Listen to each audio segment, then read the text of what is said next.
A body of mass 2 kg moves vertically downward with acceleration a equals to 19.6 meter per second square. The force acting on the body simultaneously with the force of gravity is g की value 9.8 लेना है, neglect air resistance. Suppose कीजिए हमारे पास बच्चों body ये है।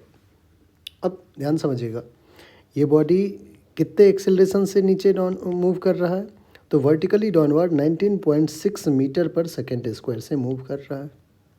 ठीक है, कह रहा है कि force acting on the body.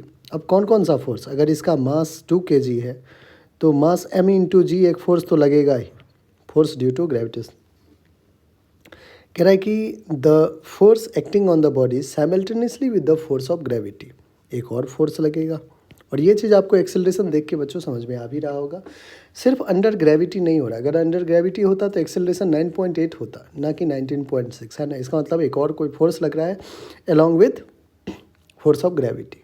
तो कह रहा है कि वो फोर्स की वैल्यू क्या होगा, ये आपने बताना है। आप कहेंगे बिल्कुल, डायनामिक्स का इक्वेशन क्या कह रहा है कि F + mg जो नेट फोर्स लग रहा है इस बॉडी पे, वो इस बॉडी जो कि मास m है एक्सेलरेशन a प्रोड्यूस कर रहा है। तो जो फोर्स F हमें कैलकुलेट करना है वो आ जाएगा ma माइनस mg। क्या मास को कॉमन ले लिया मैंने, तो a माइनस g हो गया। आइए बच्चों वैल्यू पुट कर देते हैं। F = m, मास है 2 kg, एक्सेलरेशन a कितना है 19.6 और माइनस करना है जी कितना है 9.8।